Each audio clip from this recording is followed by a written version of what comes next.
ऐसे शत्रु के पास कभी निवास मत करना, जीवन में सुखी रहोगे। जय श्री कृष्णा। दोस्तों, यह विषय बहुत ही ज्ञानवर्धक है।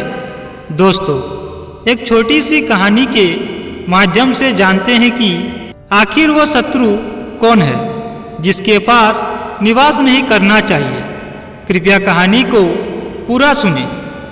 एक बार की बात है, एक जंगल में किसी पेड़ पर कौवे का एक जोड़ा रहता था।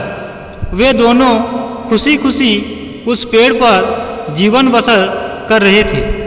एक दिन उनकी इस खुशी को एक सांप की नज़र लग गई। जिस पेड़ पर कौवे का घोंसला था, उसी पेड़ के नीचे बने बिल में सांप रहने लगा था। जब भी कौवे का जोड़ा दाना चुगने के लिए जाता, सांप उसके अंडे को खा जाता था और जब वह वापस आते तो उन्हें घोंसला खाली मिलता था। लेकिन उन्हें पता नहीं चल रहा था कि अंडे कौन ले जाता है। इस प्रकार से कई दिन निकल गए। एक दिन कौवे का जोड़ा दाना चुगकर जल्दी आ गया तो उन्होंने देखा कि उनके अंडे को बिल में रहने वाला एक सांप खा रहा है। इसके बाद उन्होंने पेड़ पर किसी ऊंचे स्थान पर छुपकर अपना घोंसला बना लिया। सांप ने देखा कि कौवा का जोड़ा पहले वाले स्थान को छोड़कर चला गया है, लेकिन शाम होते ही दोनों वापस पेड़ पर आ जाते हैं। इस प्रकार कई दिन निकल गए। कौवे के अंडे में से बच्चे निकल आए और वो बड़े होने लगे। एक दिन सांप को उनके नए घोंसलों का पता चल गया और वह कौवे के जाने का इंतजार करने लगा। जैसे कौवे घोंसला छोड़कर गए, सांप उनके घोंसले की ओर बढ़ने लगा। लेकिन किसी कारण से कौवों का जोड़ा वापस पेड़ की ओर लौटने लगा।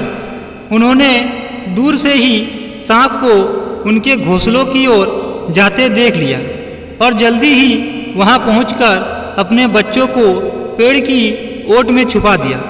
सांप ने देखा कि घोंसला खाली है तो वह कौवों की चाल समझ गया और वापस बिल में जाकर सही मौकों का इंतजार करने लगा।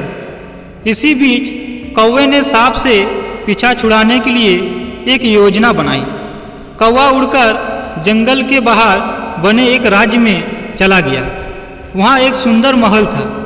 महल में राजकुमारी अपनी सहेलियों के साथ खेल रही थी। कौवा उसके गले में से मोतियों का हार लेकर उड़ गया। सभी ने शोर मचाया तो पहरेदार हार लेने के लिए कौवे का पीछा करने लगे। कौवे ने जंगल में पहुंचकर हार को सांप के बिल में डाल दिया, जिसे पीछे कर रहे सैनिक ने देख लिया। जैसे ही सैनिक ने हार निकालने के लिए बिल में हाथ डाला तो सांप फुंकारता हुआ बाहर निकल आया। सांप को देखकर सैनिक ने तलवार से उस पर हमला कर दिया, जिससे सांप घायल हो गया और अपनी जान बचाकर वहां से भाग गया। सांप के जाने के बाद कौवा अपने परिवार के साथ खुशी खुशी रहने लगा। इस कहानी से हमें यह शिक्षा मिलती है कि किसी भी निर्बल का फायदा नहीं उठाना चाहिए, साथ ही मुसीबत में समझदारी से काम लेना चाहिए।